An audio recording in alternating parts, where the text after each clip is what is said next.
আল্লাহ তো শুধু আল্লাহ না, যদি আল্লাহ হয়তো তো মাইনা নিতাম যে তুমি এক নামের অধিকারী, তোমারটা মানতেও পারি নাও মানতে পারি। আল্লাহ তো এক পদের অধিকারী না যে আল্লাহ একটা পদের অধিকারী, শুধু আল্লাহ। আল্লাহ তো আল্লাহ না, আল্লাহ তো রহমানও, আল্লাহ তো রহিমও, আল্লাহ তো মালিকও, আল্লাহ তো কুদ্দুসও, আল্লাহ তো সালামও, আল্লাহ তো মুমিনও, আল্লাহ তো মুহাইমিনুল আজিজুল জব্বারুল মুতাকাব্বিরুল খালিকুল বারিউল মুসাব্বিরুল গফফারুল কহ্হারুল ওহাবুর রাসাকুল ফাত্তাহুল আলিমুল কাবিদুল বাসিতুল খাফিজুর রাফিউল মুইজ্জুল মুদিল্লুস সামিউল বাসিরুল হাকামুল আদলুল লতীফুল খবীরুল হালিমুল আযীমুল গফুরুশ শাকুরুল আলিয়ুল কবীরুল হাফিজুল মুকিতুল হাসিবুল জলিলুল করিমুর রকিবুল মুজিবুল ওয়াসি আল হাকিমুল ওয়াদুদুল মজিদুল বাঈসুশ শহীদুল হকুল ওয়াকিলুল কবিয়ুল মতিনুল ওয়ালিয়ুল হামিদুল মুসি আল মুবদি আল মুঈদ আল মুহয়ি আল মুমীত আল হাইয়্যু আল কাইয়্যুম আল ওয়াজিদ আল মাজিদ আল ওয়াহিদ আল আহাদ আল সামাদ আল কাদির আল মুক্তাদির আল মুকদ্দম আল মুআখ্খার আল আউয়াল ওয়াল আখির আল যাহির ওয়াল বাতিন আল ওয়ালি আল মুতাওয়ালি আল বররু التواب المنتقم العفو الرؤوف مالك الملك ذا الجلال والإكرام المقسط والجامع والغني والمغني المانع الضار النافع النور الهادي البديع والباقي الوارث والرشيد والصبور جل جلاله যে 99 পদের মালিক। ওয়া রাহমাতুল্লাহি ওয়া বারাকাতুহু। আলহামদুলিল্লাহ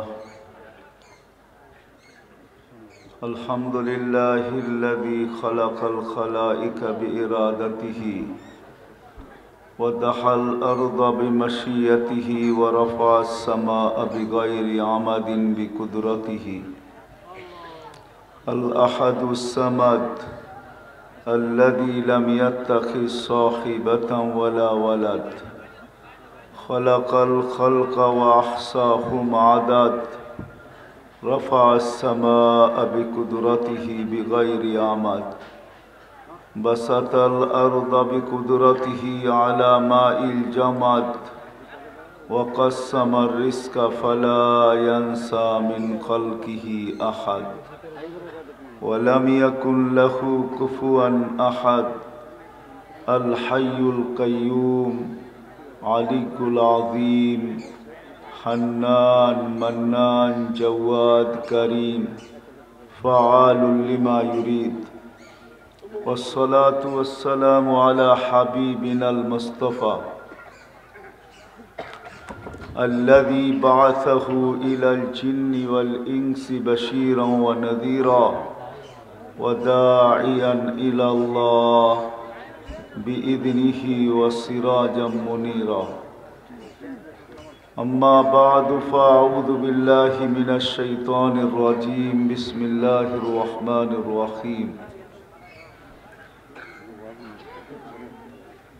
وأما من خاف مقام ربه ونهى النفس عن الهوى فإن الجنة هي المأوى وقال جل جلاله الآخرة خير وأبقى وقال رسول الله صلى الله عليه وسلم والله إنكم لتموتون كما تنامون وتبعثون كما تستيقظون وتحاسبون بما تعملون فإما جنة أبدا أو نار أبدا أو كما قال عليه الصلاة والسلام।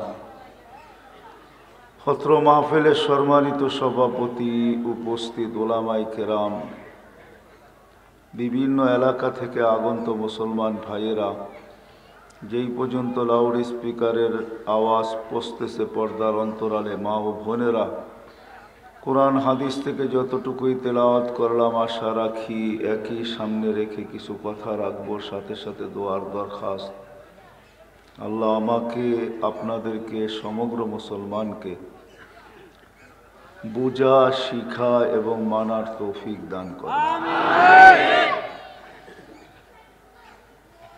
আমরা যে যেখানেই থাকি না কেন, পেশা আমাদের যেটাই হোক না কেন, বংশ আমাদের যেটাই হোক না কেন,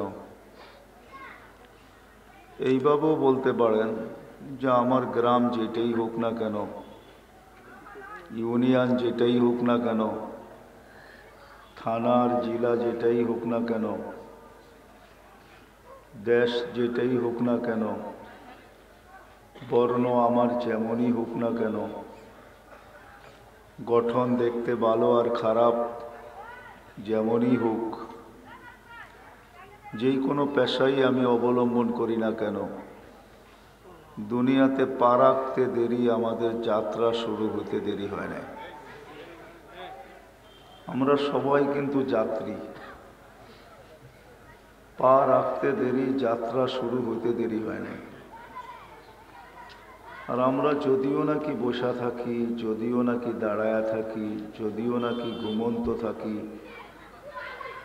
যদিও কাজে কামে ব্যস্ত থাকি, যেই অবস্থায় দুনিয়ায় থাকি না কেন, আমাদের যাত্রা কিন্তু চলমান।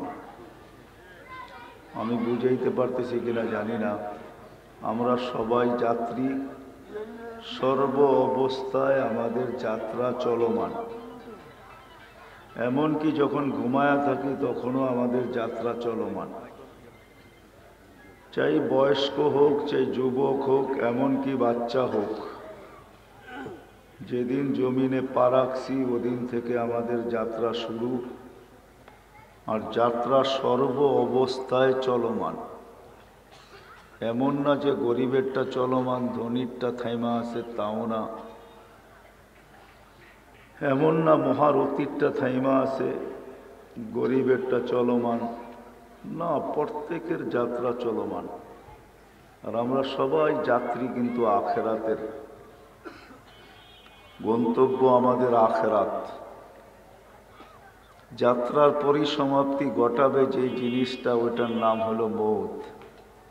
সে যেদিন আসবে ওদিন আমাদের যাত্রার অবসান ঘটায় দেবে। আজকে কিন্তু আমাদের যাত্রা চলমান। আপনি থামতে পারেন, আমি থামতে পারি, কিন্তু যাত্রা থামে না। প্রতিদিন আমরা আগাইতেছি। রাত্র কিছু আমাদের থেকে ছিনায় নেয়, দিন কিছু ছিনায় নেয়। 24 ঘন্টা মিলা, দিন রাত মিলা 24 ঘন্টা প্রতিদিন আমাদের থেকে ছিনায় নিতেছে, আমাদের জীবন থেকে কমতেছে। যদিও মা বাবা বাচ্চা বড় হয় খুশি হইতে থাকে যে ছেলে পেলে বড় হইতেছে, আমাদের দুঃখের দিন শেষ হয়ে যাবে। কিন্তু একদিকে তাকাইলে হয়তো তারা এটা বলতে পারে যে আমাদের দুঃখের দিন শেষ হবে, ছেলে পেলে বড় হবে, কামাই করবে, আমাদেরকে দেখভাল করবে, এই হিসাবে সে খুশি হয়। কিন্তু যদি আরেক দিকে তাকায় তো বাচ্চার বয়স বাড়ার সাথে সাথে মা বাবার কান্নাও বাড়া উচিত ছিল। যার কারণেই কোনো আরবি কবি লিখতে বাধ্য হয়েছেন, ইয়াসুরুল মারউ মা দাহাবাল লায়ালি ওয়ালাকিন দাহাবুহুন্না লাহু দাহাবু। রাত দিন যায়, বাচ্চা বড় হয়, মা বাবা খুশি হয়। আসলে এটা খুশির বিষয় ছিল না। আমার সন্তান প্রতিদিন কবরের দিকে আগে বাড়তেছে, আখেরাতের দিকে আগে বাড়তেছে। তার বয়স দিন দিন কমতেছে, বাড়তেছে না। আমরা হয়তো বড় হইতে দেখতেছি, সে বড় হইতেছে না, ছোট হইতেছে। বিদায় আমার কথা শুরু এইখান থেকেই, লম্বা হবে না। শাইখে মাদানীনগর আছেন, উনিও কিছু কথা বলবে, তারপরে দোয়া করবে। আমিও নারায়ণগঞ্জের মার্কাজে অনেকক্ষণ কথা বলে আসছি। বিদায় কথা বেশি লম্বা করার আমার ইচ্ছা নাই। বিদায় ধ্যান দিয়া শুনলে বুঝে আসবে। আমরা সবাই কিন্তু যাত্রী, যে যেই অবস্থানেই থাকি না কেন, প্রতিদিন আমরা আখেরাতের দিকে বাড়তেছি। ওইখানে সবাইকে পৌঁছতে হবে।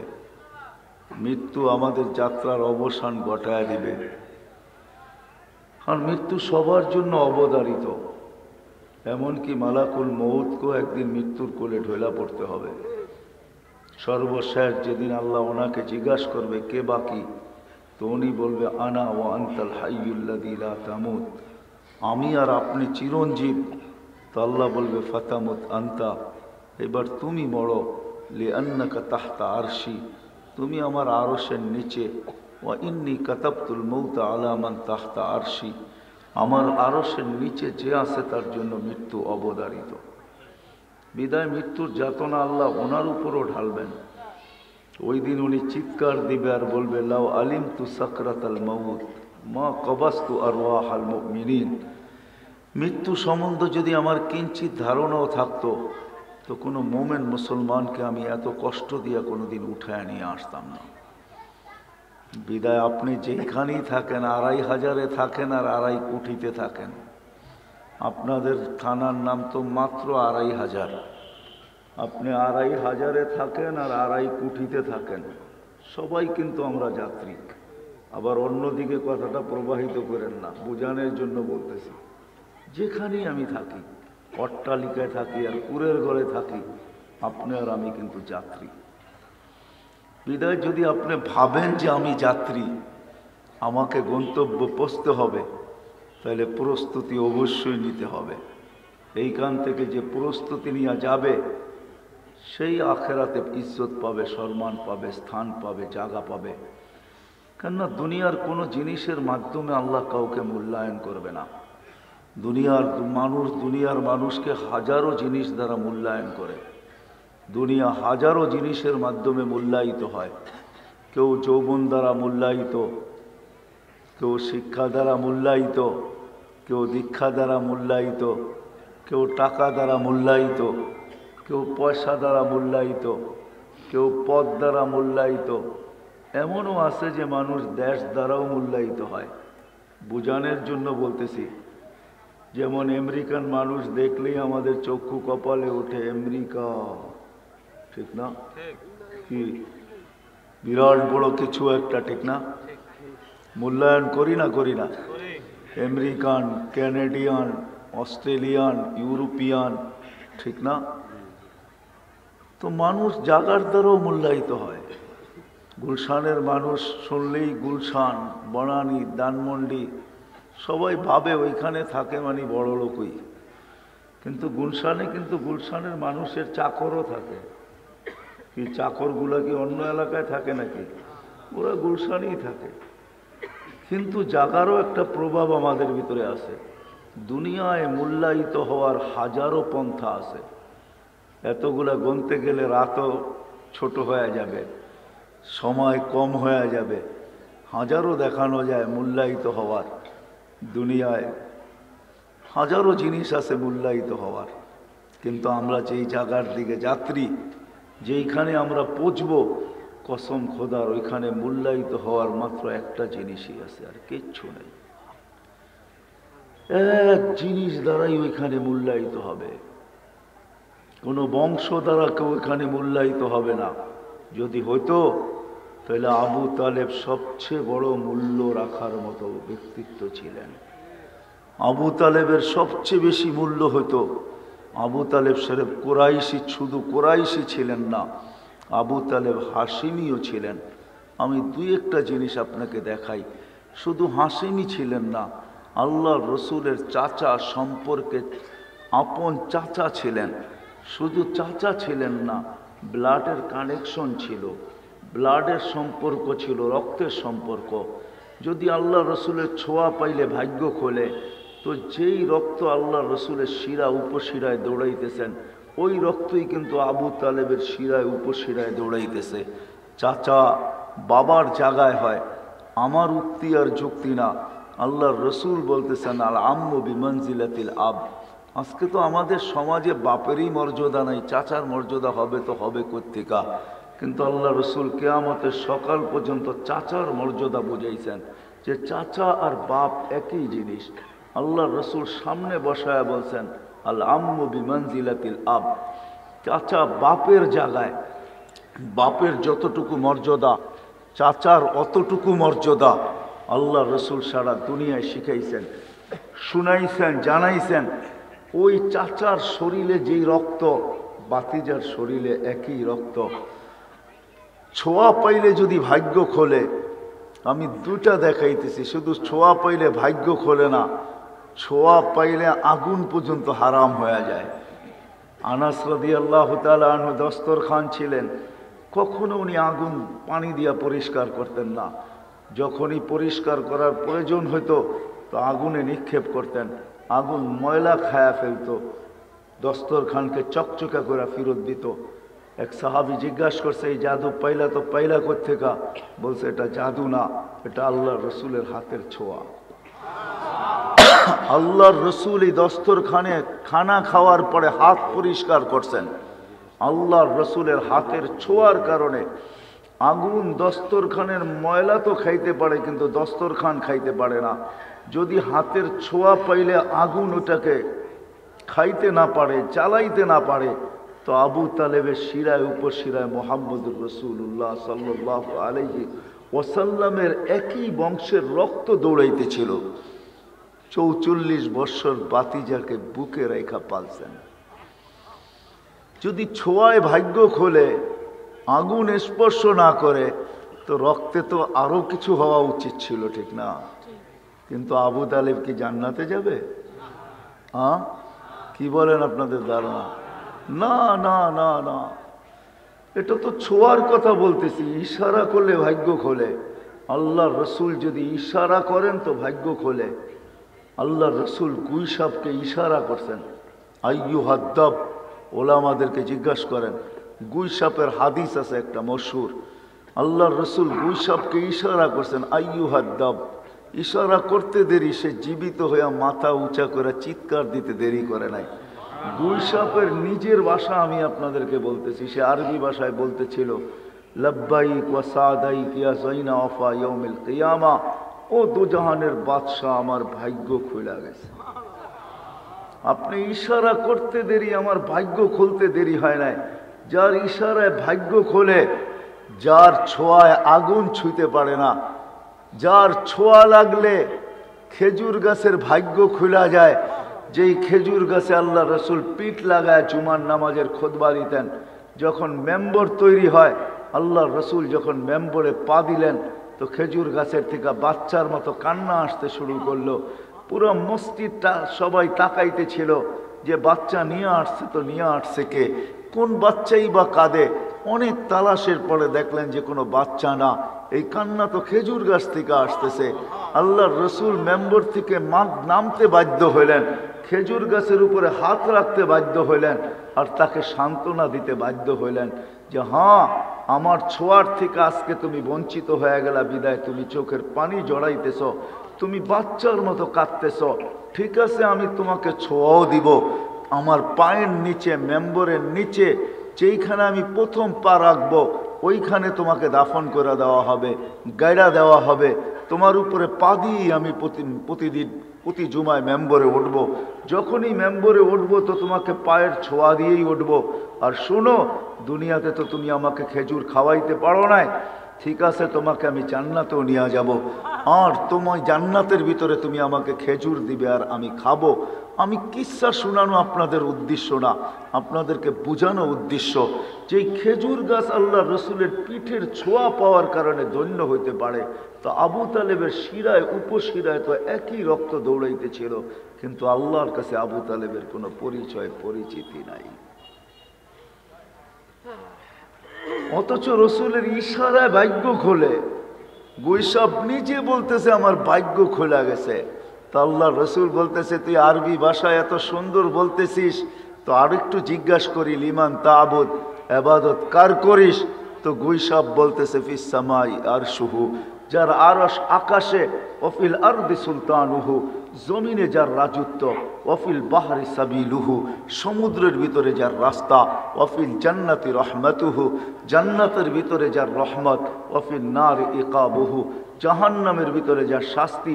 তো আল্লাহ রসুল বলে, আরেকটু জিজ্ঞাসা করি তোকে, মান আনা, আমি কে বল? তো বলতেছে, আনতা রসুল রব্বিল আলামিন, আপনার সমগ্র জগতের রবের রসুল, খাতামুন নবিয়্যিন, আপনার পরে কোনো নবী নাই।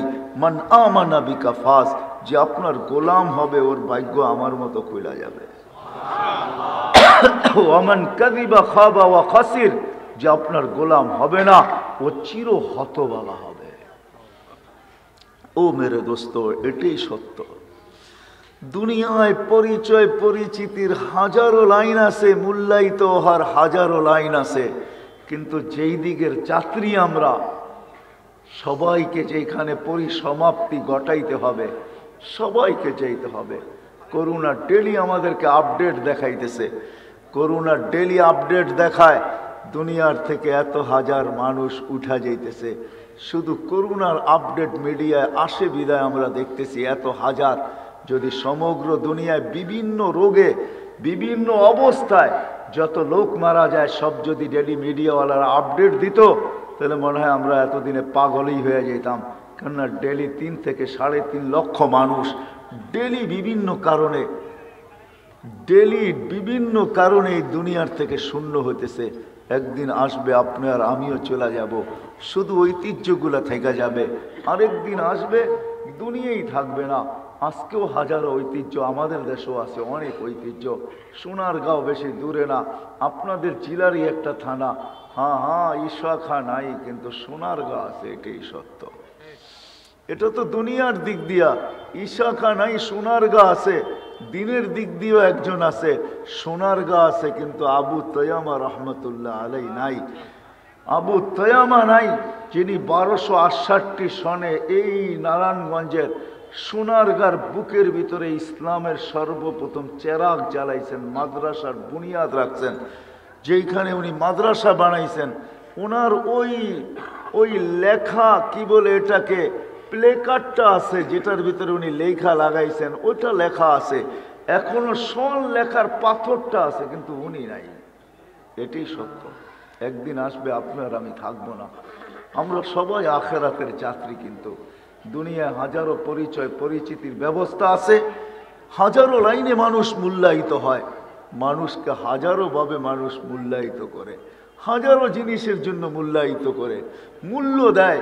এমনকি মালাও পড়ায়, এমনকি ফুলের মালার জায়গায় টাকার মালাও পড়ায়, এমনকি আরো উচ্চ শিখরেও উঠায়। এটা হওয়া সম্ভব হইতে পারে, কিন্তু যেদিকের যাত্রী আমরা, ওইখানে শুধু একটা জিনিস দ্বারা মূল্যায়িত হবে, আর কোনো জিনিসের মাধ্যমে কেউ মূল্যায়িত হবে না। আমি একটাই দেখাইলাম যে আবু তালেব না বংশের কারণে মূল্যায়িত, না সম্পর্কের কারণে মূল্যায়িত, না রক্তের কারণে মূল্যায়িত। যদি আপনি বলবেন যে এটা একটু রক্ত দূরের, তাহলে আরেকটু কাছের আপনাকে আমি রক্ত দেখাইতেছি।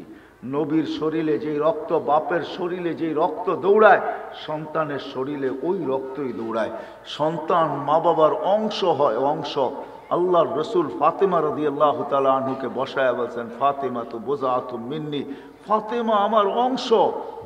মান আদাহা ফাকাদ আদানি, যে ফাতেমাকে কষ্ট দিবে সেজন্য আমাকে কষ্ট দিল। আল্লাহ রসুল, আমি এটাও দেখাইতেছি, সন্তান ওলামারা জানে বাজিয়াত জুজিয়াত বাজিয়াতের মাসলা, মা বাবার অংশ হয়, মা বাবার মাধ্যমেই তার অস্তিত্ব ঘটে। নূহ আলাইহিস ইসলামের ছেলে, নূহ আলাইহিস ইসলাম কোনো নবী না, বরং রসুল। শুধু রসুল না, যাকে আদমে সানি বলা হয়, যার থেকে আবার মানব জাতি শুরু হয়। শুধু এইখানেই শেষ না, যিনি উলুল আজমি মিনার রসুল, 5 জন রসুলের ভিতরে একজন যিনি নূহ আলাইহিস সালাম, ওনার ছেলে। কিন্তু আল্লাহ বলতেছে ইন্নাহু লাইসা মিন আহলিক ইন্নাহু আমালুন গায়রু সালেহ। আল্লাহ বলতেছে তোমার কোনো পরিচয় পরিচিতি আমার কাছে নাই। বিদায় আমি যদি টানতে চাই তো আরো দেখাইতে পারবো। আল্লাহ দুনিয়ার কোনো পরিচয় পরিচিতির দ্বারা কাউকে মূল্যায়িত করেন না। কেউ মূল্য আল্লাহর কাছে পায় না, মানুষের কাছে মানুষ মূল্য পাইতে পারে, এটা স্বাভাবিক, এটাকে অস্বীকার করার কোনো রাস্তা নাই। মানুষ হাজারোভাবে মূল্যায়িত হইতে পারে, হাজারোভাবে দামি হইতে পারে, হাজারোভাবে মানুষের শ্রদ্ধার পাত্র হইতে পারে, হাজারোভাবে সালাম পাইতে পারে, হাজারোভাবে সম্মান পাইতে পারে। এটা নিয়ে আমার কোনো দ্বিমত নাই। কিন্তু এটা আকাশের নিচে মাটির উপরে এই ছোট্ট একটা দুনিয়ার পরিধির ভিতরে হইতে পারে, যেটা 24,000 কিলোমিটার, এর চেয়ে বড় না। আমাদের এই দুনিয়াটা মাত্র 24,000 কিলোমিটার। এই 24,000 কিলোমিটারের পরিধির উপরে হইতে পারে, পরিধির ভিতরে হইতে পারে, জমিনের পিঠে হইতে পারে, জমিনের পেটে না। এই জন্য আবার শুরুতে যেতেছি, আমরা কিন্তু সবাই যাত্রী, মূল্যায়িত হব এক জিনিস দ্বারা। এই জন্য নারীকেও প্রস্তুতি নিতে হবে, পুরুষকেও প্রস্তুতি নিতে হবে, যুবককেও প্রস্তুতি নিতে হবে, ধনীকেও নিতে হবে, গরিবকেও নিতে হবে।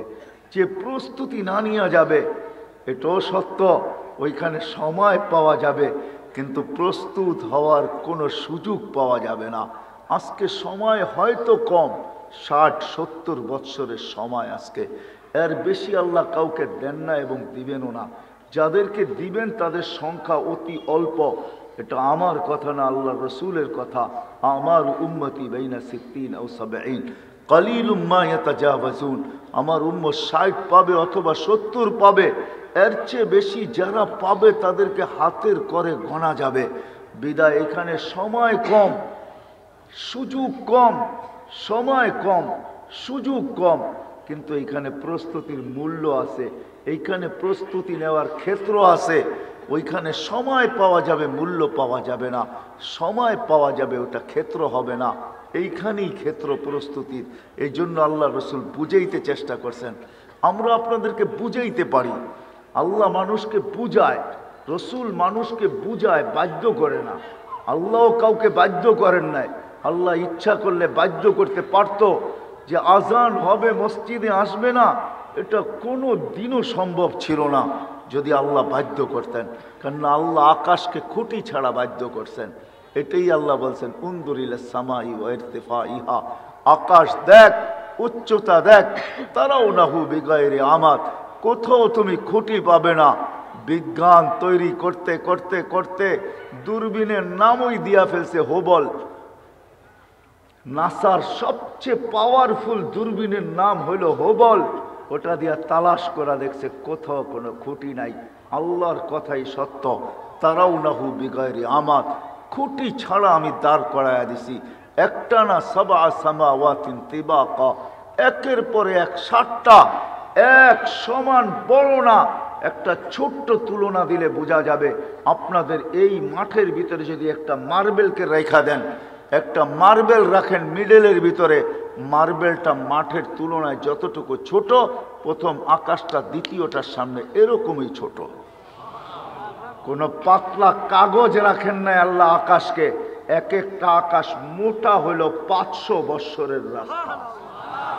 ওই বিশাল আকাশকে আল্লাহ খুঁটি ছাড়া দাঁড় করায় রাখছেন। আল্লাহ বলে তোমাকে আমি বাধ্য করতে পারতাম, আজান হবে আর তুমি আসবে না, তুমি বলবে আমি ব্যস্ত। সবাই আমরা বলি ব্যস্ত।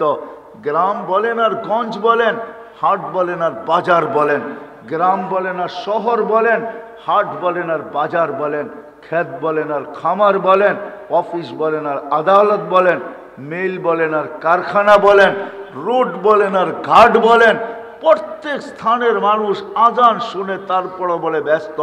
শ্রেণী হিসাবে বলেন, যুবক বলেন আর বৃদ্ধ বলেন, নারী বলেন পুরুষ বলেন, প্রত্যেক ব্যক্তি আজানের আওয়াজ শুনে কিন্তু বলে ব্যস্ত। ঠিক না? সবাই আমরা বলি ব্যস্ত। ডাকে কে? আল্লাহ ডাকে। আল্লাহ রাগ হয় না, রাগ হয়ে যাবেন। সামান্য দুনিয়ার পদের মানুষ ফোন করলে লুঙ্গির খবর থাকে না, ঠিক না? লুঙ্গি কোথায়? পায়জামা পরে তো একটা উপরে আর একটা নিচে, প্যান্ট পরে তো একটা নিচে একটা উপরে, কোনো মতে টানতে টানতে খালি দৌড় দিতে থাকে, ডাকছে নাইলে জানি কি করে, সময় মতো না পৌঁছতে পারলে। সামান্য একটা পদের মালিক, যার হায়াত না নিজের হাতে না মৌত নিজের হাতে, যার ইজ্জত না নিজের হাতে না বেইজ্জত নিজের হাতে, যে 1 মিনিট পরে কি ঘটবে এটাও বলতে পারে না, 1 সেকেন্ড পরে কি ঘটবে এটাও বলতে পারে না। যুবক যদি জানতো যে ঢাকা 2500 হাইওয়ে ওভারটেক আমি করতে করতে ওই মোড়েই দাঁড়ায় আছে মালাকুল মৌত, ওইখানে যাইতে দেরি, দুনিয়া ওভারটেক করে আখেরাতে পৌঁছতে দেরি হবে না, তো সে কোনোদিন কোনো গাড়িকে ওভারটেক করতো না। ওভারটেক করতে করতেই তো সে ওভারটেক করে দুনিয়া ওভারটেক আখেরাতে চলা যায়। যেই মানুষটা আধা কিলোমিটার দূর কি ঘটবে এটা জানে না, সে যখন ডাকে তো লঙ্গির খবর থাকে না। আল্লাহ ডেলি 5 বার ডাকে। আল্লাহ তো শুধু আল্লাহ না, যদি আল্লাহ হয়তো তো মাইনা নিতাম যে তুমি এক নামের অধিকারী, তোমারটা মানতেও পারি নাও মানতে পারি। আল্লাহ তো এক পদের অধিকারী না যে আল্লাহ একটা পদের অধিকারী শুধু আল্লাহ। আল্লাহ তো আল্লাহ না, আল্লাহ তো রহমানও, আল্লাহ তো রহিমও, আল্লাহ তো মালিকও, আল্লাহ তো কুদ্দুসও, আল্লাহ তো সালামও, আল্লাহ তো মুমিনও, আল্লাহ তো মুহাইমিনুল আজিজুল জব্বারুল মুতাকাব্বিরুল খালিকুল বারিউল মুসাব্বিরুল গফফারুল কহ্হারুল ওয়াহাবুর রাসাকুল ফাত্তাহুল আলিমুল কাবিদুল বাসিতুল খাফিজুর রাফিউল মুইজ্জুল মুদিল্লুস সামিউল বাসিরুল হাকামুল আদলুল লতীফুল খাবীরুল হালিমুল আযীমুল গফুরুশ শাকুরুল আলিয়ুল কবীরুল হাফিজুল মুকিতুল হাসিবুল জলিলুল করিমুর রকিবুল মুজিবুল ওয়াসি আল হাকিমুল ওয়াদুদুল মজিদুল বাঈসুশ শহীদুল হকুল ওয়াকিলুল কবিয়ুল মতিনুল ওয়ালিয়ুল হামিদুল মুসি আল মুবদি আল মুঈদ আল মুহয়ি আল মুমিত আল হাইয়্যু আল কাইয়্যুম আল ওয়াজিদ আল মাজিদ আল ওয়াহিদ আল আহাদ আল সামাদ আল কাদির আল মুক্তাদির আল মুকদ্দম আল মুআখ্খার আল আউয়াল ওয়াল আখির আল যাহির ওয়াল বাতিন আল ওয়ালি আল মুতাওয়ালি আল বররু التواب المنتقم العفو الرؤوف مالك الملك ذا الجلال والإكرام المقسط والجامع والغني والمغني المانع الضار النافع النور الهادي البديع والباقي الوارث والرشيد والصبور جل جلاله যে 99 পদের মালিক, যে ডাকলো আপনাকে কি দিবে না না দিবে এটাও তো জানেন না ঠিক। যার ডাকে সাড়া দিতে যে লঙ্গির খবর থাকে না, হইতে পারে মন মতো হইলে দিতেও পারে, আবার মন মতো না হইলে সাইজও করতে পারে। আল্লাহ তো ডাকে ফুলের মালা নিয়ে ডাকে, মান যারা বাইতি ওয়াজাবা আলাল মাযুর আন ইউকরিমা যায়ের। আল্লাহ কসম খায়া বলতেছে আমার গায়ে পাও দিতে দেরি, তোকে সম্মানের মালা পড়াইতে দেরি করব না। মান যারা বাইতি ওয়াজাবা আলাল মাযুর আন ইউকরিমা যায়ের, পা দিতে দেরি, পা রাখতে দেরি। হায় হায় হায়, আমি এটা দেখবো না তুই দুনিয়াতে পজিশন কি রাখিস, তুই ঝাড়ুদার, হায় হায় তুই বাজারের চকিদার কিনা, ঝাড়ুদার কিনা, তুই গরিব কিনা, তুই দড়ি কিনা, আমি কোনোটাই দেখবো না। আমি তো দেখবো পা রাখলো কে, পা রাখতে দেরি, মালা পড়াইতে দেরি করবো। কি মালা পড়াবে? আল্লাহ। আল্লাহ বলে শুধু মালা পড়াবো না, সেজদায় মাথা রাখতে দেরি, তোর আর আমার মাঝের পর্দা সারাইতে দেরি করবো না। হাদিসে আছে ইদা সাজাদাল আবদ, যখন সেজদায় যায় বান্দার বান্দি, তো সেজদায় যাইতে দেরি আল্লাহ চিৎকার দিতে দেরি করেন না। বলেন মালাইকাতি ইরফা হিজাব বাইনি ওয়া বাইনা আবদি, ও ফেরেশতারা সরা, সব পর্দা সরা, পড়া সব পর্দা সরা। ফেরেশতারা জিজ্ঞাসা করে কেন পর্দা সরাবো? বলে ইদা নিউনাজি আবদি ও আবদাতি, বান্দা বান্দি আমার সাথে কথা বলবে, সরা পর্দা সরা। কিন্তু এটা সব উম্মতের জন্য ছিল না, এই উম্মতের জন্য। মুসা আলাইহিস সালাম কথা বলছেন পর্দার এই পার আর ওই পার, এটা তো মুহাম্মদুর রাসূলুল্লাহ সুবাদে আপনাকে আমাকে আল্লাহ গিফট দিয়েছেন যে আমার বন্ধুর উম্মত পর্দার আড়াল থেকে কথা বলি তো বলি কি কইরা, কথা বলে তো বলে কি কইরা, পর্দা সরা, এটা আমার বন্ধুর উম্মত বইলা কথা, কোনো পর্দা থাকবে না, পর্দা কথা বলবে পর্দা ছাড়া। শুধু এইখানেই তো শেষ না, আল্লাহ বলে সাজাদা, যখন তুমি সেজদা করো, আস-সাজিদু ইয়াসজুদু আলা কাদামাই রহমান, তুমি সেজদা করতে দেরি আমার কুদরতি পায়ে ওইখানে আমি রাখতে দেরি করি না, তুমি আমার কুদরতি পায়ে মাথা ঠেকায়া দিয়ে আমার সাথে কথা বলো। প্রতিদিন 5 বার ডাকে, কয়জন আসে? কি বলেন কয়জন? যে আল্লাহ মালা পড়াইতে ডাকতেছে, যখন সুবহান বলে চিৎকার দেয়, সুবহান রাব্বিয়াল আলা, যখন সুবহান বলে বৃদ্ধ চিৎকার দেয়, সুবহান তুই পবিত্র, যেই সেজদার তাসবিহ হলো সুবহান রাব্বিয়াল আলা, সুবহান বলে চিৎকার দিতে দেরি, আল্লাহ জবাব দিতে দেরি করে না, সাব্বাহতানি সাব্বাহতুক, তুই আমাকে পবিত্র বললি, যা তুইও পবিত্র, তোর গুনাহ মাফ। যুবক যখন সেজদায় যায় তো আরো মর্তবা বাড়ায় দেয়, হয় যুবক তোমাদের পায়ে হাত রেখা বলি, কোত্থেকে জানি কই হারায় যাইতেছি আমি। আল্লাহ তোমাদেরকে যে মর্যাদা দিতেছেন, হয় হয় দুনিয়ার কেউ দিতে পারবে না, কারো কাছে নাই। তোমাদেরকে মর্যাদা অতক্ষণ দিবে স্বার্থ, তোমার সাথে স্বার্থ আছে যতক্ষণ, তোমার দ্বারা স্বার্থ সিদ্ধি হবে যতক্ষণ। যদি বাবা হয় তুমি রাস্তায় কাটাও হইতে পারো, তাইলে তোমাকে সরাইতে দ্বিধা করবে না। নতুন বউ থাকলে বিধবা করতে দ্বিধা করবে না। ছোট বাচ্চা থাকলে তাকে এতিম করতে দ্বিধা করবে না।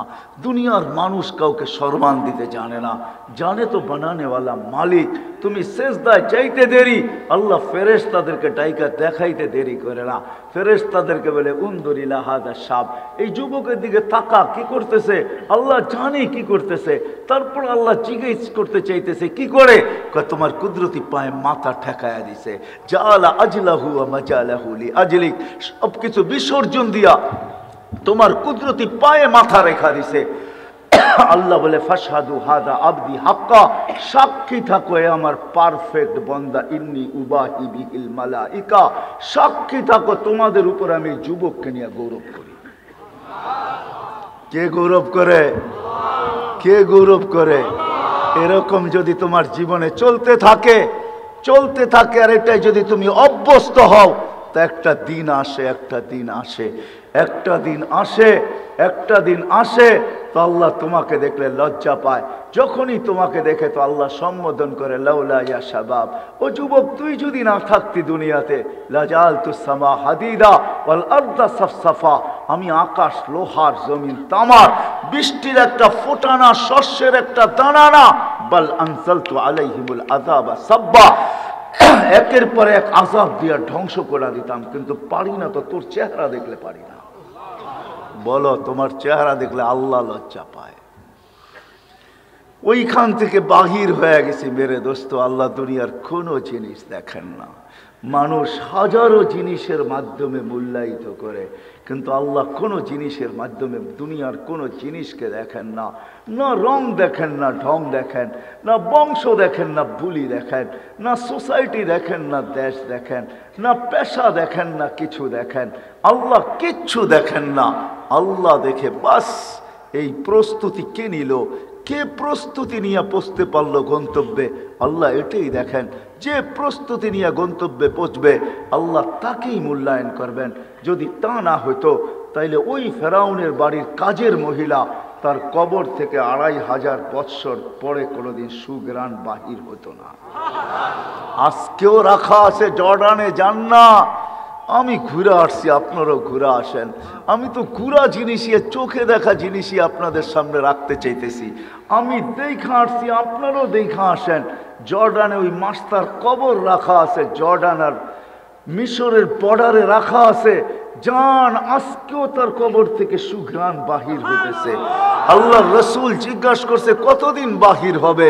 বলে ইলা ইয়াউমিল কিয়ামা, কিয়ামত পর্যন্ত বাহির হইতে থাকবে। সে কোনো উচ্চাঙ্গের মহিলা ছিল না, কোনো ফার্স্ট লেডি ছিল না, কোনো উচ্চাঙ্গের মহিলা ছিল না, কোনো আধুনিক যুগের মহিলা ছিল না, বড় শিক্ষিত দীক্ষিত ছিল না। ফেরাউনের বাড়ির কাজের মহিলা ছিল। আর ফেরাউনও কোনো আমাদের সমাজে, আমাদের চোখে কোনো বড় ব্যক্তিত্ব ছিল না।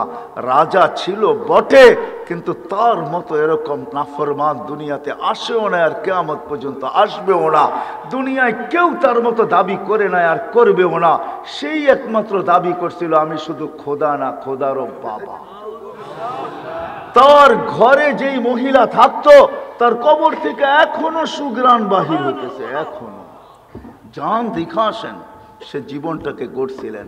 যদিও কোরবানি তাকে দিতে হয়েছে, বড় ত্যাগ তাকে স্বীকার করতে হয়েছে।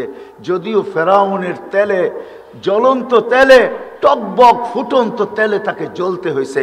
শুধু নিজেকে একা জ্বলতে হয় না, 2 মেয়েকে নিয়ে জ্বলতে হয়েছে। সে সহ্য করছে, হাত উঠাইছে আর আল্লাহকে চিৎকার দিয়া বলছে, মালিক তুই নারাজ হইস না। এরকম ফেরাউন কুঠি নারাজ হয়ে যায়, আমার কিছু আসে যায় না, কিন্তু তুই নারাজ হইলে দুনিয়াও যাবে, আখেরাতও যাবে। আমি চাই না তুই নারাজ হস, তাহলে আমার জীবন করো বিফলে যাবে। তো আল্লাহ তার দোয়া মাইনা নিছেন। যদিও তাকে কোরবানি দিতে হয়েছে, কিন্তু আজও সুঘ্রাণ বাহির হয়। আল্লাহ রসুল সুঘ্রাণে দাঁড়াইতে বাধ্য হয়েছেন। ও মেরে দোস্ত, এরকম হাজারো উপমা হাদিস থেকে নিয়ে আসা যাবে। বেলাল কালো হইতে পারে, কিন্তু জীবনটা গড়ছে বিদায় আজকেও রাদিয়াল্লাহু তাআলা আনহু বলতে আমরা বাধ্য। আজকেও বক্তারা বেলালি আজানের নকল করে আপনাদেরকে কাদাইতে পারে, বেলালি আজান শুনে আপনাদেরকে কাদায় দেয়, আপনাদেরকে ওয়াহ নেয়, কিন্তু বেলালের আজান তো বেলালের আজানই। ইনশাআল্লাহ একদিন শুনবো বেলাল রাদিয়াল্লাহু তাআলার আজান, আমরাও শুনবো। কিয়ামতের মাঠে আল্লাহ ওনার কাছে আমলনামা চাবেন না, বলে বরং আল্লাহ অনুরোধ করবেন, আযদিন লানা ইয়াউমা ইয়া বেলাল, আজকে একটা আজান শোনায় দে। তোর আজান কিরকম ছিল দুনিয়া শুনুক, তোর আওয়াজ কিরকম ছিল শুনুক। বেলাল কিয়ামতের মাঠে আমাদেরকে আজান শোনাবে, বাস এতটুকুই তার হিসাব কিতাব। আল্লাহ বলবে একটা আজান শোনায় দাও, বাস আজান শেষ হবে, আল্লাহর রাসূলের বোরাক আনা হবে, আল্লাহ বলবে খুদ সুক ইলাল জান্নাহ, বেলাল তুমি এটা রশি ধরো, চলো জান্নাতে। বেলাল জীবনটাকে গড়ছিলেন, রাবিয়া জীবনটাকে গড়ছিলেন বিদায়, নাহলে রাবিয়ার বাড়ি তো আমার এই চোখে দেখা। আমি গত বছর আপনাদেরকে মনে হয় বলছিলাম, রাবিয়ার বাড়ি আমি 6 বার দেখছি, 6 বার। রাবিয়া কৃত দাসী ছিল, কৃত দাসীর আবার কি মর্যাদা। ইউথোপিয়া তার বাড়ি ছিল, আজকেও সার্চ দেন না। যুবকদেরকে বলতেছি নেটে সার্চ দিয়া দেখো, ইথিওপিয়ার মানুষগুলোকে দেখলে কেমন দেখা যায়। এক তো রং নাই, কালো রং তো নাই, সাথে সাথে ঢংও নাই, কোনো ঢং দিয়ে আল্লাহ তাদেরকে তৈরি করেন নাই। আফ্রিকার ইথিওপিয়ার মানুষগুলা, রাবিও ওইখানেরই ছিল, কৃত দাসী ছিল, কালো ছিল, 33 বছর বয়সে দুনিয়ার থেকে চলে গেছে, যাওয়ার আগেই সে বিধবা হয়ে গেছে। আজকেও 2500 বুক স্টলে চলে যান, কোনো ইসলামিক বইয়ের দোকান থাকলে চলে যান, আর জিজ্ঞাসা করেন রাবিয়ার একটা জীবনী আমাকে দাও। যদিও সে বলবে রাবিয়া বসরিয়া, রাবিয়া বসরান না, আসলে ইথিওপিয়ার। সে তো ওইখানে বিক্রি হয়েছিল, ওইখানে তার জীবন কাটছে, এই জন্য বসরা নামে সে পরিচিত। আসলে তার বাড়ি বসরা না, আসলে তার বাড়ি হলো ইথিওপিয়া। ওই রাবিয়ার নামের বই কোনো ভাষায় এরকম নাই যে না লেখা হয়েছে, রাবিয়ার জীবনী না লেখা হয়েছে। আমাদের বাংলা ভাষায়ও আছে, যান আপনাদের এখানে, যান 2500-এ কোনো ইসলামিক দোকান থাকলে ওইখানে আপনি রাবেয়ার জীবনী পাবেন। এই গ্রামও 2-4টা ঘরে পাওয়া যাবে, মা বোনরা উঠে নিয়ে আসে রাবেয়ার জীবনী পড়ার জন্য। হায় হায়, রাবিয়া তো কোনো উচ্চাঙ্গের মহিলা ছিল না, কোনো আপডেট মহিলা ছিল না, কোনো শিক্ষিত মহিলা ছিল না, কোনো আমাদের মতো এরকম উচ্চমানের ঘরের মহিলা ছিল না, কি তো দাসী ছিল, কিন্তু জীবনটা গড়ছিলেন। বিদায় আমরা চলবো সবাই, সবাই আমরা যাত্রী। আসেন, লম্বা আর করার ইচ্ছা আমার নাই, সবাই আমরা যাত্রী, যাত্রা আমাদের চলমান, যেই কোনো মুহূর্তে এটার পরিসমাপ্তি করতে পারে। আল্লাহ জানায় দেন নাই কাউকে, মেশিন তো তৈরি হয়েছে, আমাকে আমেরিকা চিনাইতে হবে না। আমি তো গত মাসে 23 তারিখে আসছি আমেরিকা থেকে, আমাকে দুনিয়ার উন্নত বিশ্ব চিনাইতে হবে না। আমি তো চষতে চষতে কসম খোদার আমার জুতা শেষ, দাড়ি পাকায় ফেলছি, এখন আর প্লেনে উঠতে মনে চায় না। বডির ভিতরে এখন আর ওই ফিটনেস নাই, কেননা যারা প্লেনে চাকরি করে ওদেরকে বৎসরে 2 বার ফিটনেস চেক করতে হয়, বডি ফিটনেস বলে এটাকে। যেরকম গাড়ির ফিটনেস লাগে, এরকম প্লেনে যারা চাকরি করে ওদেরও ফিটনেস লাগে, বডি ফিটনেস লাগে, বডি ঠিক আছে কিনা বৎসরে 1 বার হলেও করতে হয়। আমার বডি আর এখন দুনিয়া চষতে চষতে এখন আর অনুমতি দেয় না, আমি দুনিয়া চষি। এই জন্য চষা হিসাবে বলতেছি, দুনিয়া এখন পর্যন্ত আবিষ্কার করতে পারে নাই। হ্যাঁ, আগে তো থার্মোমিটার ছিল, মুখে ঢালতে হইতো বা বগলের নিচে দিতে হইতো, তাইলে জ্বর দেখা যেত। এখন আর ওইটার দরকার হয় না, প্রত্যেক এয়ারপোর্টে লাগানো আছে, হাইফাই মার্কেটে লাগানো আছে, করোনার কারণে বহু জায়গায় লাগানো আছে, এমনকি আমেরিকার অধিকাংশ মসজিদে লাগানো আছে।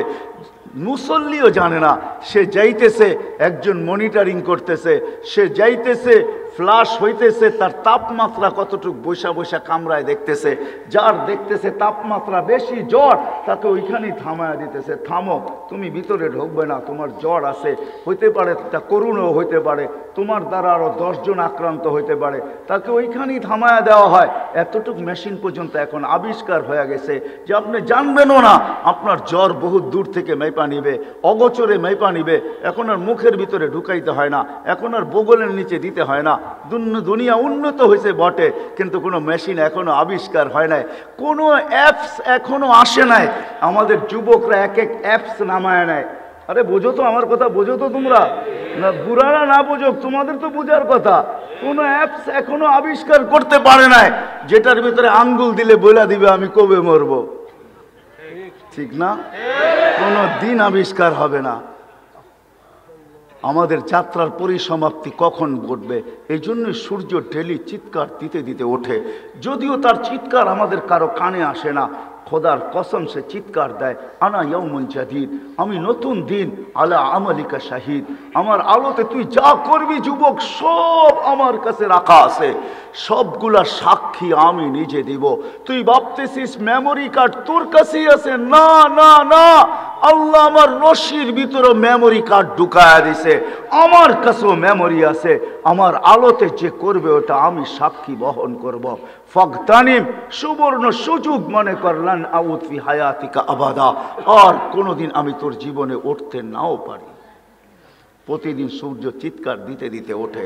ও মেরে দোস্ত, মেশিন যদি আবিষ্কার হইতো তাহলে এখনই আপনাদেরকে লাগায় শোনায় দিতাম। না না, লাগায় শোনানো যাবে না। আপনি এখানে বসে আছেন, প্রতিদিন 70 বার কেন একাধ আরো বেশি মানুষ হাঁটতে থাকে, জমিন চিৎকার দিতে থাকে, ইবনা আদম তামশি আলা যাহরি মাসিরুকা ফি বাতনি, ও মানুষ আমার জমিনের উপর পিঠের উপরে তুমি চলমান, অতি সত্বর তুমি আমার পেটে আসবে। তুমি আমার পিঠে বিরাজমান, অতি সত্বর তুমি আমার পেটে আসবে। আমার পিঠে তুমি আধিপত্যের অধিকারী, অতি সত্বর তুমি আমার পেটে আসবে। এমনকি যখন হাসি দেয় তখন পর্যন্ত বলে, তাদহাকু আলা যাহরি, তুমি হাসতেছো আমার পিঠে, সাতাবকি ফি বাতনি, হতে পারে তুমি আমার পেটের ভিতরে কাঁদবে। হয় হয়, যখন আমরা রং তামাশা করি, রং তামাশা বোঝেন? আরে বোঝেন, বিয়ে শাদী এটা সেটা প্রোগ্রাম হয় না? বুড়ারা পর্যন্ত বলে একটু কি সে, বাচ্চারা তো বিয়ের শাদীতে একটু করবেই, ঠিক না? আচ্ছা, আপনারা জায়েজ বানাইছেন, জায়েজ বানান, তাতে কোনো আমার আপত্তি নাই, কিন্তু জমিন কি বলে এটা আমি শুনাইতে চাইতেছি। যখন রং তামাশা করে তো নিচের মাটি বলতে থাকে, তাসুর রুকাল আলওয়ান ওয়ালা যাহরি, তুমি রং তামাশা করতেছো আমার পেটে, তাই না?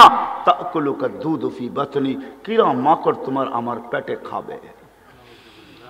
যখন মানুষ খুশিতে আত্মহারা হয় তখন নিচের মাটিটা বলতে থাকে, আতাসুরু আলা যাহরি, তুমি খুশিতে আত্মহারা, সাতাহসানু ফি বাতনি, তুমি দুঃখের সমুদ্রে আমার পেটে ডুবতেও পারো।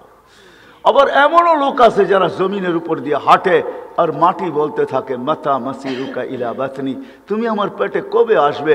তো সে নিজেই জবাব দেয়, জানো কেন বলি? আমি তোমাকে আপ্যায়ন করব, আপ্যায়ন।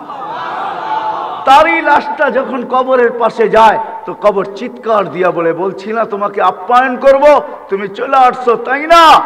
তো বলছে, তোমাকে রাখতে দেরি, ইদান উহাব্বিলু লাকা বাতনি খাযরা, তোমাকে রাখতে দেরি, আমার পেট তোমার জন্য সবুজ শ্যামল হইতে দেরি হবে না। এমনও লোক আছে। হয় আমি কেমনে বুঝাবো আপনাদেরকে? এমনকি কুকুর পর্যন্ত আমাদেরকে সতর্ক করতে থাকে। বাড়ির কুকুরটা পর্যন্ত মাঝে মাঝে আমাদেরকে দেখা অট্ট হাসি দেয়, কুকুরও আমাদেরকে সতর্ক করে।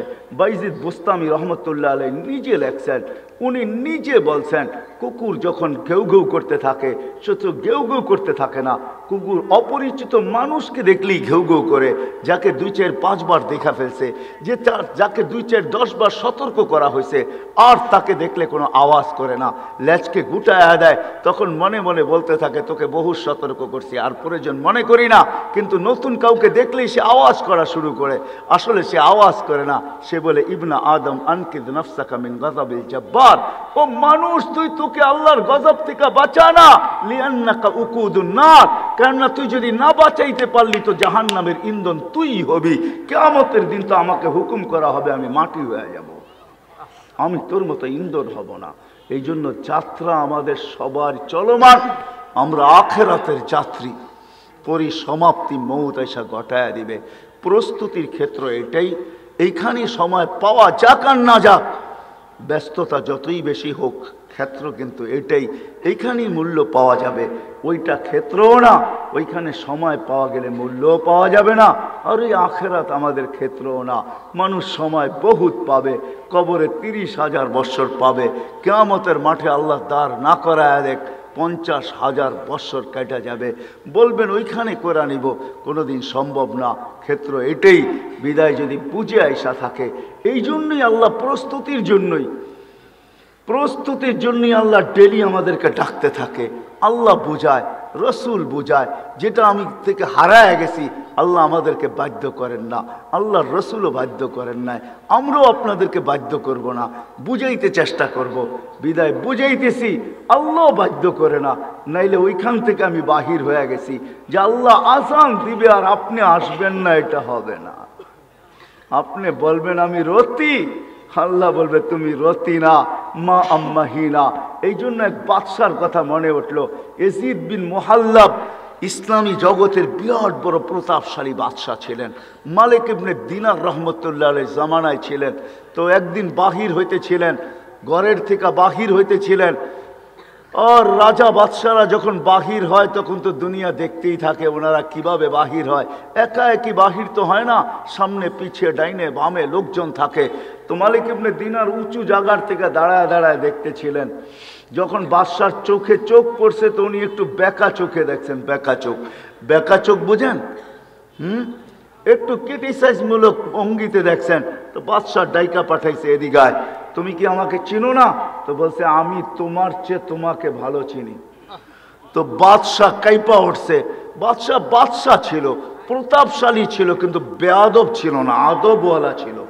আলেম ওয়ালামা আল্লাহওয়ালাদেরকে আদব করতেন, আদবওয়ালা ছিলেন। বলছে কি করে হইতে পারে আমার চেয়ে তুমি আমাকে ভালো ছিল? তো বলছে শোনো, আমা কানা আউয়ালুকা নুতফা, তোমার শুরুটা কি একটা দুর্গন্ধময় বিদঘুটে পানি ছিল না? বলছে বালা, এটাই তো বিদঘুটে দুর্গন্ধময় পানি, বীর্য থেকেই তো আমার তৈরি, এটা সত্য বলছো তুমি? বলে আখেরুকা জিফা, তুমি মারা যাওয়ার পরে কি ফুলবে না, ফাটবে না? বলছে অবশ্যই ফুলবেও, ফাটবেও, দুর্গন্ধ হবে। বলছে অবাইনাহুমা তাহমিলু কাযিরা, মধ্যখানে তুমি একটা পেশাব পায়খানার টুকরি। আর কি টুকরি চিনেন? হ্যাঁ, আরে টুকরি চিনেন? কি বলে আপনাদের এখানে? বড়টা ওরা এটার ভিতরে কি? এটার ভিতরে কি? পেশাব আর পায়খানা। আর কি মধ্যখানে একটা, এটা পেশাব পায়খানার তুমি একটা পাত্র। আর কি? তো বাদশাহ চিল্লান দিয়া বলতেছে আরাফতানি হাক্কা, তুই আমাকে চিনছ? তুই চামচগুলো একটু আমাকে চিনে নাই, চামচগুলো একটাও চিনে নাই, যেটি আমার চতুর্দিকে ঘুরে চামচ সেটি একটাও চিনে নাই, তুমি আমাকে চিনছ। বাস্তবিক এটাই সত্য, চলে যেতে হবে। বিদায় আসেন, প্রস্তুতি নেই, সময় বড় দামি, যদিও যাই ঝামেলা অনেক, সময় যদিও শর্ট কিন্তু দামি। এই জন্য আল্লাহ বাধ্য করতে চান না, আল্লাহ বুঝাইতে চান যে প্রস্তুতি নেওয়া যাবে।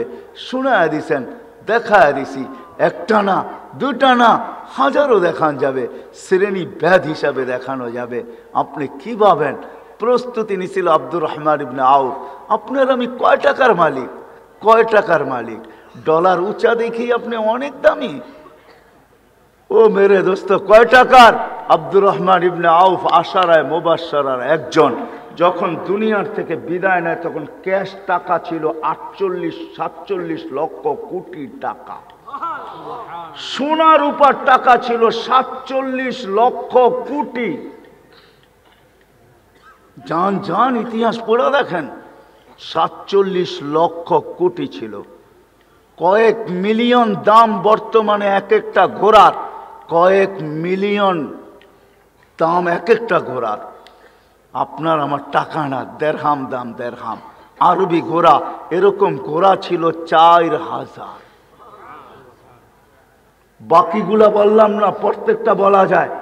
উনিও প্রস্তুতি নিছেন তো দুনিয়াতে থাকতেই আশারায় মুবাশশারার একজন, টপ 10-এর ভিতরে একজন। উনি টপ 10, 10 জনের ভিতরে একজন আব্দুর রহমান ইবনে আউফ রাদিয়াল্লাহু তাআলা আনহু, যার মৃত্যু সময় সম্পদের ওর চেয়ে বেশি সম্পদ।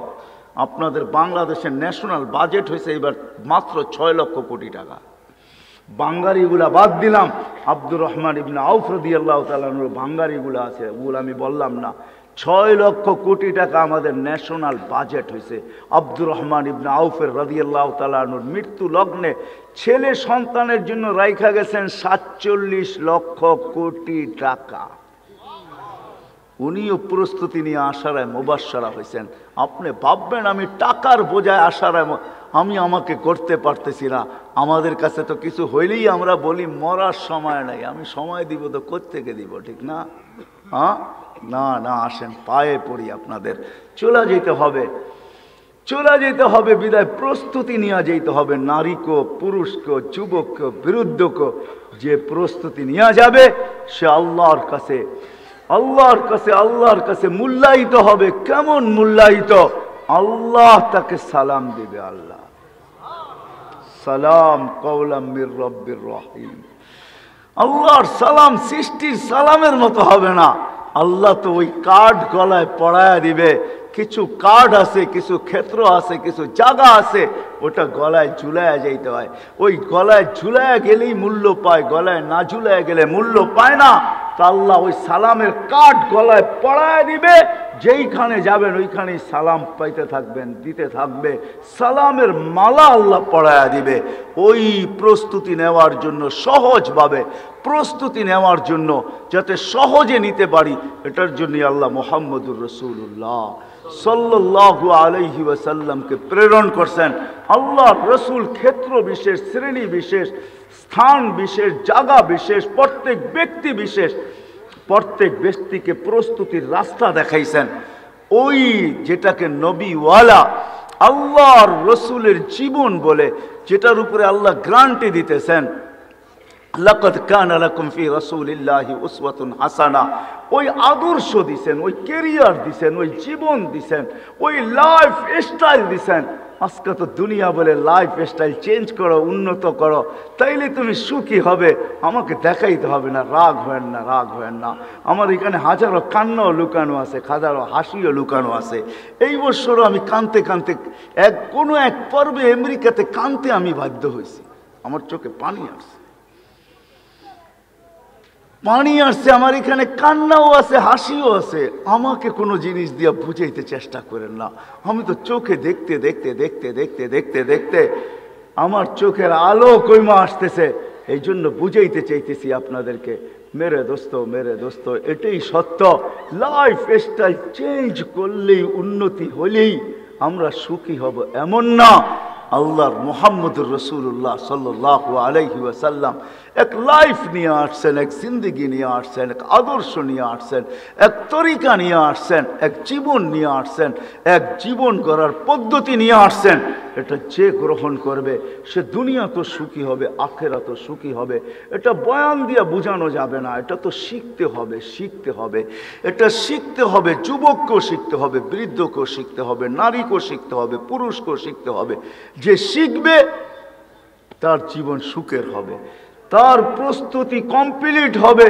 মৌত আসবে, প্রস্তুতি কমপ্লিট হয়ে যাবে, এইখান থেকে যাবে তো ফেরেশতারা গার্ড অফ অনার দিতে দিতে নিবে, সঙ্গ দিতে দিতে নিবে। কোরআন বলতেছে নাহনু আউলিয়াউকুম ফিল হায়াতিদ দুনিয়া ওয়াল আখিরা। কোরআন বলে আমি তোমাদেরকে সঙ্গ দিতে দিতে, ফেরেশতারা বলে আমরা সঙ্গ দিতে দিতে তোমাকে নিব, জান্নাতের গেট পর্যন্ত তোমাদেরকে পৌঁছাবো, জান্নাতের দরজা পর্যন্ত তোমাদেরকে পৌঁছায় দিব, জান্নাতের ফেরেশতাদের হাতে উঠায় দিব।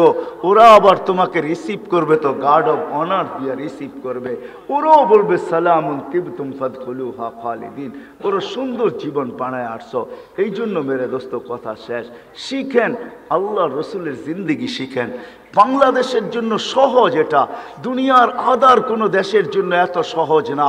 মক্কা, মদিনা, বাইতুল মুকাদ্দাস ভিন্ন কথা। এই 3 ক্ষেত্র ছাড়া দুনিয়ার কোনো জায়গায় এতটুকু সহজ নাই, এতটুকু সহজ না, এতটুকু আসান না। আমি তো বলি ওই 3 জায়গার পরে দুনিয়ার কোনো মাটি যদি আল্লাহর কাছে সবচেয়ে প্রিয় হয়, আমার মনে হয় সেটা বাংলাদেশের মাটি। আমার কাছে প্রমাণ আছে। আমি আপনাকে প্রমাণ দিতে পারবো বাংলাদেশের মাটি মনে হয় সবচেয়ে বেশি প্রিয়, বাংলাদেশের মানুষ মনে হয় আল্লাহর কাছে সবচেয়ে বেশি প্রিয়।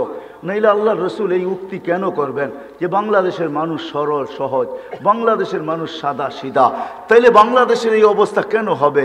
কোনো গ্রাম নাই যেখানে মাদ্রাসা না আছে, কোনো গ্রাম নাই যেখানে মক্তব না আছে, কোনো গ্রাম নাই যেখানে হবজখানা না আছে, কোনো গ্রাম নাই যেখানে 2-4টা মসজিদ না আছে, কোনো গ্রাম নাই যেখানে 2-4-5 জন হক্কানি আলেম না আছে। বাংলাদেশের কোনো ক্ষেত্র নাই যেখানে ওলামায়ে কেরাম হক্কানি আলেম না আছে। কদমে কদমে পাওয়া যায়। দুনিয়া তো শত শত মাইল ঘুরলে একজন পাওয়া যায় না। আপনাদের এইখানেও মনে হয় গত বছর আমি বলছি যে 700 কিলোমিটার দূর থেকে আসছে ছোট্ট একটা মাসলা জিজ্ঞাসা করার জন্য। মাসলা আমি ওকে বইলা দিছি বটে, কিন্তু আগে বলছিলাম ওকে তোর পাও 2টা দে, মনে চায় আমি একটা চুমা দিই। 700 কিলোমিটার দূর থেকে আসছি, নব মুসলিম, বলছে আমি মুসলমান, আমার মা বাবা মুসলমান না, আমার ইসলাম আমাকে কি বলে, আমার আল্লাহ আমাকে কি বলে, আমার রসুল আমাকে কি বলে, আমি কাফের মা বাবার সাথে ব্যবহার করব তো কিরকম করব? আজকে তো এইখানে মুসলমান সন্তানও জানে না মা বাবার সাথে কিরকম ব্যবহার করবে, না জানে না। কোনো ওলামাকে জিজ্ঞাসা করে রাগ হয়ে গেলেন, দাড়ি পাইকা গেছে, সে পর্যন্ত কোনোদিন জিজ্ঞাসা করে নাই। মা বাবা দুনিয়ার থেকে চলে গেছে, এখনো কেউ জিজ্ঞাসা করে না যে মা বাবা চলে গেল আমি তার ঋণ শোধ করবো তো করবো কি করে। আল্লাহ রসুল তরিকা দিয়া গেছেন, বিদ্যা দিয়া গেছেন, শিক্ষা দিয়া গেছেন। মা বাবার ঋণ শোধ করতে পারো নাই, দুনিয়ায় থাকতে তুমি মূল্যায়ন করো নাই, কদর করো নাই, দাম দাও নাই। দুনিয়ার থেকে চলে গেছে, এখন তোমার দিলে বড় ব্যথা হয়, হয় মা বাবা চলে গেছে, আমি আর মূল্যায়ন করব তো করব কি করে, দাম দিব তো দিব কি করে, ঋণ শোধ করব তো করব কি করে। কসম খোদার আল্লাহ রসুল শিখায়া গেছে এই কাজ কর, মা বাবার ঋণ শোধ হয়ে যাবে। ওলামাদেরকে জিজ্ঞাসা করেন, আল্লাহ রসুল বইলা দিয়া গেছেন। আমরা তো কোনোদিন জিজ্ঞাসাও করি নাই, শিখিও নাই, না এখন না তখন, নব মুসলিম। আর এইখানে কদমে কদমে ওলামা পাওয়া যায়। বিদায় করি, অঙ্গীকার করি আমরা ওলামাদের কাছে থেকে নবীর জিন্দিগি শিখবো। আর নবীর জিন্দিগি অনুযায়ী একটা সুন্নত যদি আমার জিন্দিগিতে প্রতিফলিত হইল, আর এটা যদি গ্রহণযোগ্যতা পাইল আল্লাহর কাছে, কসম খোদার জীবন গড়া হয়ে যাবে। একটা সুন্নত যদি, কারণ আল্লাহ রসুলের সুন্নত আল্লাহর কাছে জিন্দিগির যেই কোনো একটা অংশ, ছোট থেকে ছোট অংশ, এটা পর্যন্ত ছোট থেকে ছোট জিনিস আল্লাহর কাছে বড় প্রিয়, বড় ওয়েট রাখে, ওয়েট বড় মূল্য রাখে, বড় দাম রাখে, বড় ওজন রাখে। কিরকম ওজন? সমগ্র জগৎ যদি এক পাল্লায় দেন, আল্লাহ রসুলের একটা সুন্নত আর এক পাল্লায় দেন, সুন্নতের ওজন বেশি হবে। শিখেন, শিখবেন, কি বলেন? শিখবেন? কে কে ওয়াদা করতে পারেন যে শিখবো ইনশাআল্লাহ? পাক্কা? আল্লাহ কবুল করুক। আর সর্বশেষ যেটা মেরে দোস্ত, জীবন গড়ার জন্য সবচেয়ে সহজ পদ্ধতি হাদিসের ভিতরে পাওয়া যায়। আল্লাহ নিজে বলেন, আল্লাহর রসুল বলেন, নামাজকে ওকে করে দাও, তোমার জীবন আমি ওকে লেখা দিব। ইদা সালুহা সালুহা সাইরুল আমাল। আল্লাহর রসুলের মাধ্যমে আমাদেরকে জানাইতেছেন, আপনার উম্মতকে বলেন 5 ওয়াক্ত নামাজ ওকে করে দে, আমি কিয়ামতের দিন তোর জীবন ওকে লেখা দিব। শুধু ওকে লেখা দিব না, আমি ঘোষণা দিয়া দিব, সাইদা ফুলান ইবনে ফুলান ফালা ইয়াশকা বাদাহা আবাদা। অমুকের ছেলে অমুক কামিয়াব, আর কোনোদিন নাকাম হবে না। বিদায় নামাজ ওকে, জীবন ওকে, নামাজ পূর্ণ, জীবন পূর্ণ, নামাজ কমপ্লিট, জীবন কমপ্লিট। তার জন্যই আল্লাহ রসুল আসতে দেরি, সেজদা করতে দেরি করেন নাই। আইসি আমাদেরকে মেসেজ দিছেন। দ্বিতীয় যেদিন দুনিয়ার থেকে বিদায় নিতেছেন, সর্বশেষ কথা ছিল আসসালা আসসালা আসসালা, নামাজ নামাজ, ওয়া মালাকাত আইমানুকুম, আর অধীনস্থ মানুষের সাথে সৎ ব্যবহার করো। এই দুটোই আল্লাহ রসুলের চিৎকার ছিল। অধীনস্থ মানুষের সাথে সৎ ব্যবহার করো, তোমার নিচে যারা আছে তাদের সাথে সৎ ব্যবহার করো, তোমার অধীনে যারা আছে তাদের সাথে সৎ ব্যবহার করো, তোমার থেকে নিচের স্তরে যারা আছে তাদের সাথে সৎ ব্যবহার করো। আর নামাজ, এই জন্য আজকে ওয়াদা নিব আমি, বিশেষ করে যুবকদের পায়ে হাত রাখা বলবো, আজকের থেকে ওয়াদা করো, মা বোনরা পর্দার আড়ালে তাদের পায়েও হাত রাখবো, যে আজকের থেকে আর নামাজের ওয়াক্ত হইতে দেরি, আর মসজিদের থেকে আজান পয়সা আসতে দেরি, আমরা নামাজের সাথে আপোষ আর করব না। ওয়াদা? পাক্কা? আল্লাহ আমাদের সবাইকে আমল করার তৌফিক দান করেন।